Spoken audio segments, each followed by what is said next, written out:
ماہنامہ دریافت سے انتخاب کی سیریز کے سلسلے میں قمر جمیل صاحب کا مضمون ہیگل کی جمالیہ تلخیص و ترجمہ۔ قمر جمیل، رومانی آرٹ کا 10واں مضمون سماعت فرمائیے۔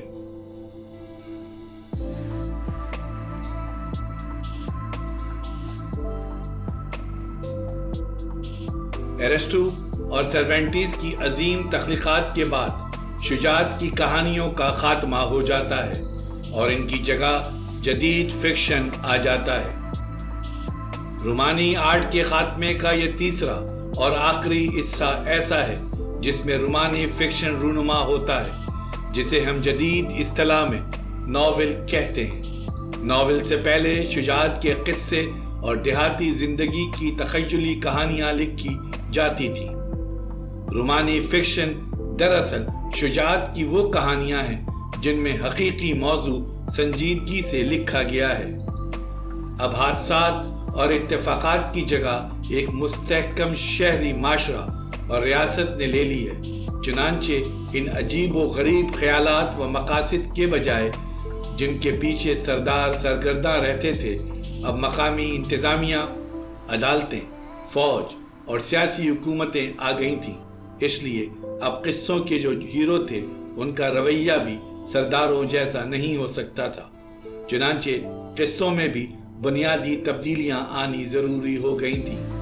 اب بھی افراد کو اپنی محبت، عزت، ذاتی مقاصد اور دنیا کی اصلاح کے آئیڈیل کے راستے میں رکاوٹیں پیش آتی تھیں، لیکن یہ رکاوٹیں سماجی تنظیم کی وجہ سے پیش آتی تھیں۔ یہی وہ حقیقت تھی جس سے ہیرو ٹکراتے تھے۔ اس کے نتیجے میں ان کی داخلی خواہشات میں اور شدت پیدا ہو جاتی تھی اور ان کے مطالبات اور ان کی توقعات اور بلند ہو جاتی تھیں۔ ہیرو کے سامنے ایک دلکش اجنبی دنیا ہوتی ہے جس سے اس کو جنگ کرنی پڑتی ہے، لیکن یہ دنیا ہیرو کی خواہشات کے سامنے سر نہیں جھکاتی، بلکہ ہر بار ایک نئی رکاوٹ پیش کرتی ہے، ناراض باپ کی مرضی یا ایسی ہی کوئی اور سماجی رکاوٹ۔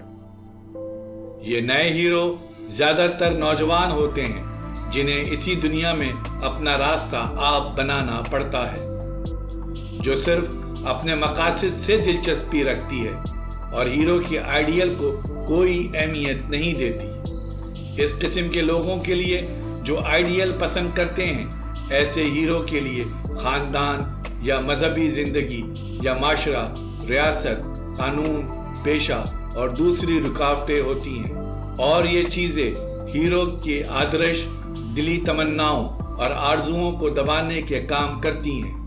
ہیرو کا فوری مقصد یہ ہوتا ہے کہ وہ اس دنیا کو بدلے، اسے بہتر بنائے، یا کم سے کم اسی زمین پر جنت کا ایک گوشہ تعمیر کرے، یا مثلاً کوئی ایسی لڑکی تلاش کر لے جو اس کے آدرشوں کے مطابق ہو، ایسی ہو جیسی اسے ہونا چاہیے۔ اس لڑکی کو تلاش کرے، اس کا دل جیتے، ماں باپ کے پنجوں سے اسے نکالے یا دوسرے ظالم عزیزوں کے چنگل سے، اور اپنے ساتھ لے جائے۔ جاری ہے۔